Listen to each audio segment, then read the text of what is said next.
waɗɗen nyalle jamma. Dingiral rewɓe. Minati Diallo.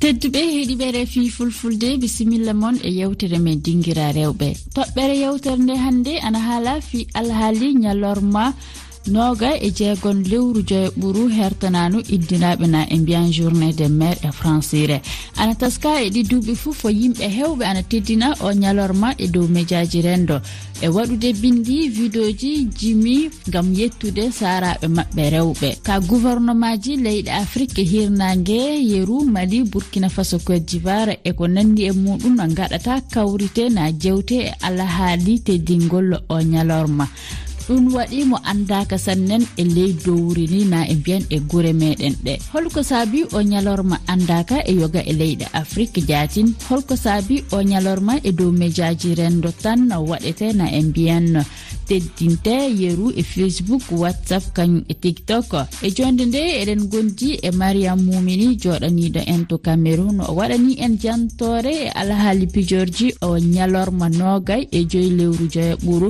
to cameroun koɗo meɗen e yewtere nde ko Alima Diallo rendo yanke na e mbiyan sociologue jeeyaɗo sénégal omo jangguina to université Cheikh Anta Diop Dakar yewtere nde jooɗi ke bisimilla moɗon e heɗade.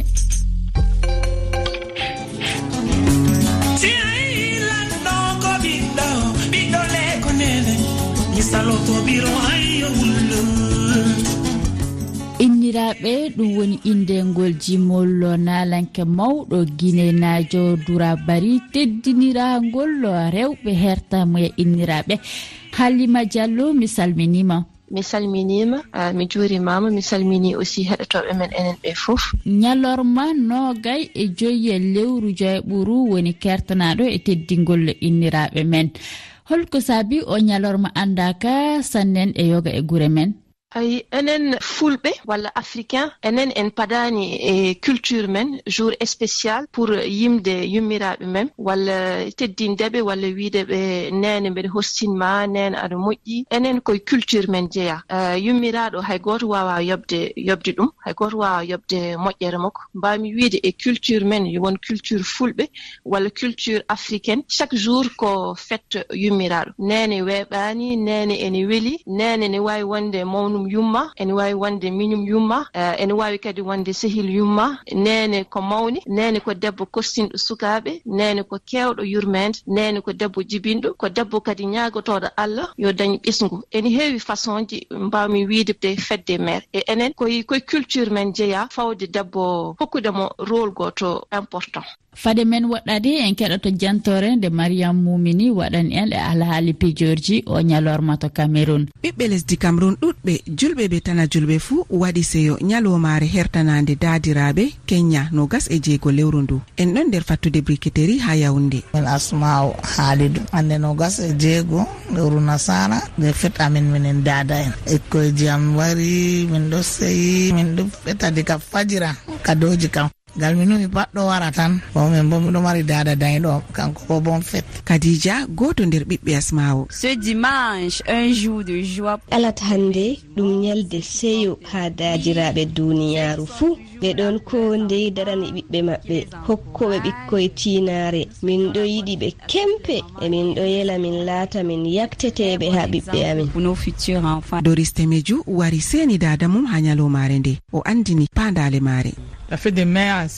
julde dadiraɓe laati julde teddunde gam dadiraɓe on waddi en ha duniya se en hoytira hunde nde be daraja makka e kuuje boɗɗe hani tokkita dow majum ko tefa ha julde nde kam siftinorgo ɓiɓɓe tata ɓe ngeɓa dadiraɓe dole ɓe waɗinaɓe ko ɓurdi fottango ɓe nanana ɓe enɗa ɓe waddina ɓe cahuji boɗɗi ɓe holla ɓe yiide sosai.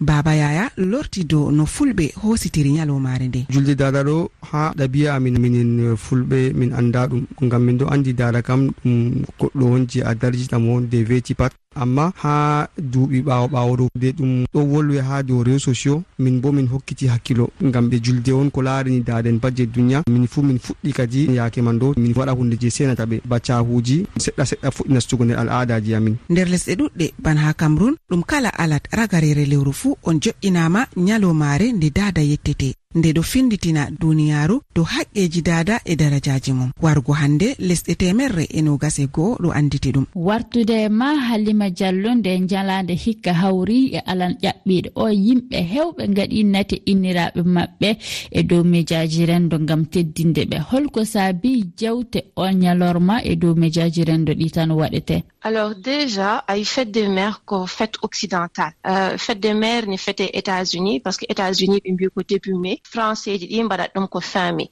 Déjà ko mbimi ko enen e culture men en ganda fête des mères parce que yummiraɗo ko chaque jour yimete. Wonɓe fête des mères ɓe ɓen ɗon ko jangguɓe. Eɓe jogui accès a haali ɗum, eɓe jogui accès WhatsApp, eɓe jogui accès e réseaux sociaux, eɓe mbawi lirde, eɓe mbawi windude. Réseaux sociaux ɗi kadi ko canal hande pour partage de contenu. Yo won message, yo won photo, yo won émotion, yo won souvenir, yo won vidéo parce que kadi sa woni mi hokka exemple ngona e Facebook ene waɗi yummiraɓe e sukaɓe mabɓe emen gonde e Facebook mbaɗa photo yumma ƴetta tagamo hen konkone o welto o yiya ɗum sehilaɓe mako jiya ɗum annene sehilaɓe ma jiya a teddini yumma. Worɓe ɓe kadi ene waɗi hen ɓe mbaɗi photo yummaɓe, ɓe mbaɗi photo debbo mabɓe, ɓe remercie. Ene waɗi kadi sukaɓe mo ganduɗa ɓe célébrer ko bammaɓe parce que ɓe mbi babiraɗo jouit place yummiraɗo place babiraɗo ene heewi façon ji. Ne waɗi hen kadi ko mawniɓe debbo kadi ɓe remercie parce que ɓe mbi on dañi place yummiraɗo. Et par exemple sa ƴeewi milieu rural rewɓe ɓe déjà ɓe ngala accès information, ɓe tinani ko fête des mères et aussi eɓe jogui goɗɗi activité ji liggey maɓe waɗat ɓe ngala on ɗon temps yaade e réseaux sociaux walla kadi ɓe mbawa yaade e réseaux sociaux parce que ɓe ngala internet, ɓe ngala smartphone, ɓe ngala temps o parce que wiya debbo gonɗo e milieu rural omo woni tellement occupé, omo foti toppitade sukaɓe ɓe, omo foti toppitade guese ɗe, liggey mo ko gasata. E kadi ko mbawmi wiide e ko fati e groupe uji WhatsApp walla e réseaux sociaux hande fête des mères ko fête commerciale, ko c'est un moyen pour mbaɗa publicité, mbaɗa marketing, ko comme Saint-Valentin yimɓe ɓe gonat wadde publicité robboji jeeyeteɗe ɓe mbiya pour yummiraɗo walla jallaba. Ne waɗi kadi restaurant ji mo ganduɗa eɓe ne propose dîner walla brunch mère fille. Mais en fait ɓuroɓe dépense de justement e fête des mères ko ɓurɓe dañde culture occidentale walla wonɓe en ville. Mais wonɓe e milieu rural e wonɓe e guura men walla wonɓe e Fouta ɓen ɗon ɓe ganda fête des mères e kamɓe eɓe jogui déjà ɓe dokki déjà valeur yummiraɗo donc ɓe padani jour goto rek pour arde wiide nene mbeɗe horsinma. Holko gouvernement ji leyɗe Afrique kani waɗude gam yirwinde na teddinde o ñalorma fa homo kala wonɓe doori wonɓe e guure meɗen ɗe mbawa andude o ñalorma? Déjà mataw ko proposé encore plus de programme mère enfant ko wawi fadde e loisir yummiraɗo yo ɓuur dañde temps pour wondude e ɓesgu makko, hollirde aussi que yummiraɗo woni neɗɗo mo ganduɗa hay goto wawa remplace, ko liggey kadi mo ganduɗa à temps plein, ko liggey kewɗo stress, yummiraɗo ko société ko kañum nehat sukaɓe et aussi congé de maternité e sene wawi rallongede pour foftinde rewɓe ɓe pour debbo o ɓuura wawde kadi toppitade sukaɓe makko, o ɓuura wawde toppitade e état makko de santé, que journée o ɓuura wonde symbolique ene wawi waɗede fête nationale journée de la mère parce que yimɓe foof mon fof ne horsino yummum, mon fof holto fawi yummum. École aji ɗi kadi par exemple min gandumi fête des mères kono gonnomi école, guila gonnomi école chaque année amin pendanno genre carte, donc guila école gandumi fête des mères, donc mataw ko ɓeydude affaire uji baɗi nonit après ça hokki ɗum yumma welto. Yimɓe foof ne gandi hande force média ɗi kadi sene mbawi encore plus haalde haala rôle yummiraɗo, défi ji mo yummiraɗo rencontrate e société o. Ɓa e hoorema Diatine o ñalorma teddiniraɗo yummiraɗo ɗum woni inniraɗo, horko woni ko gaɗanɗa nene maɗa? Min jinnomi wiide rek nenam ko debbo joom diine, joom suturo, jokko enɗam, defo ene rokka ene ñammina, debbo jaajɗo, ko mbaɗɗa e moƴƴere foof o wima ko seeɗa, o wima ɓeydu. Ko debbo kadi biɗo amen jiiɗe koreji mon ko medno wiide amen ko fof min jii ɗum handi o jangini amin o natti wonde ɗo kono ɓeɗe yettamo minen ɓe fof amin jettamo. A jarama Alima Diallo e Mariam Mumini. A jarama anne. Tedduɓe heeɗiɓe RFI Fulfulde onon du on jarama e heɗade kañum e tawdede amen e nder yewtere dinguira rewɓe. Oɗon mbawi heɗitade min kikiɗe alalbare na e dow lowre amen weŋŋaji 3 toɓɓere RFI toɓɓere FR/FF na e dow Facebook. On jarama.